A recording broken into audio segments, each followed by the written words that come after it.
Look who the Allegheny Journal has found. Joan Venerzol and Marie Fitzpatrick, two interesting characters interested in promoting the Allegheny Highlands in all cases. But in this particular case, they're working on a project that really seems cool to us, and they join us today to talk about it. Welcome, ladies. Thank you. Thank you for having us. Oh, we're delighted. And Joan, tell the public this: you're having a listening event on Monday, October 21st, beginning at 7 p.m. I believe it's at the Dean Underground at the Masonic Theater. Tell the public about it. Yeah, we're really hoping for a great turnout. We've done, we think, a pretty fair job of publicizing it. What that event is designed to do is to bring in people who have memories of Green Pastures, who have had experiences there. And we have two hopes. One is that our playwright from Lynchburg, Royal Cherie, will be able to make connections with folks and understand better what the place was. And we're also hoping to do a second volume of the Green Pastures What's Your Story book. So we're looking for more storytellers for that. It's really a unifying experience on the 21st. That's what we're hoping for. Marie, what would you add? I think the only thing that I would add is that this is an opportunity for the entire Allegheny Highlands to understand the history that goes behind the Green Pasture story and the Allegheny Highlands, the efforts that were made in the 30s and 40s by state and federal agencies to make sure that our Black citizens had a place to congregate and to have family outings. That was a really, it was a sacred place for African Americans to be, and it was a safe place. During that period, there was Jim Crow around, and we weren't always able to be together,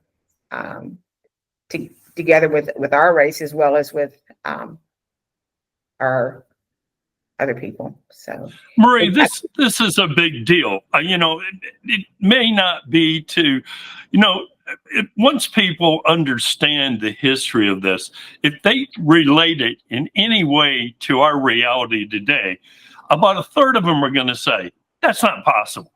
That isn't the way it was set up. That can't be around here, but it was.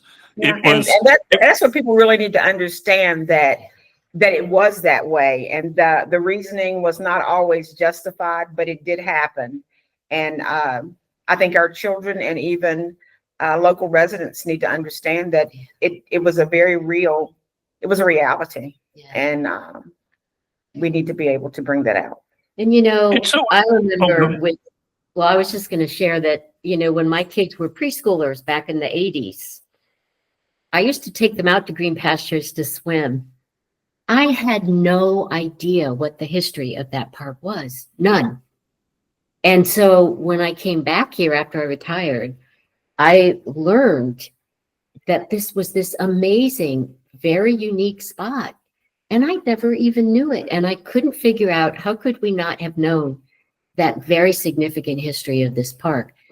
There's a lot of different measurement on what this park was, but we know for sure that at least in 2 states and probably a much larger region, this was the only park where Black citizens could recreate safely.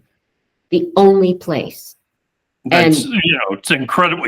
Oddly enough, my son got his Eagle Scout award event was held there. I had no idea that there was this kind of, this history. And so, to me, not just personally, I just think the public needs to understand this whole thing. This is a very, what you guys are doing, you're going to help recreate the history. You're going to catalog it, which is, something that should have been done a long time ago. And then when it was closed in 2018, at least for me, I didn't think that was a very good reason to close. It was just a budget excuse, and it was a bad one. And there was a very, a bridge went out, and so the whole doggone place got shut down, and that was very unfortunate. And then people like Calvin McClinton said, "Hey, let's have a little talk out here," and I think Pam Marshall was a part of it. Let's see. Come on now, this is a good resource, and it's going to waste. It's got the beautiful, all the forests around it, and it's easy to get to. So I think what you guys are doing is a really, really big deal, and we're hoping that people will show up. Now, I guess I don't understand the mechanics, though. If they want to show up, let's say at 7 p.m. at the Dean Underground in the Masonic Theater, what do they just contact one of you and say, "I have a story," or are you just the next in line? I'm hoping you're going to get a good response.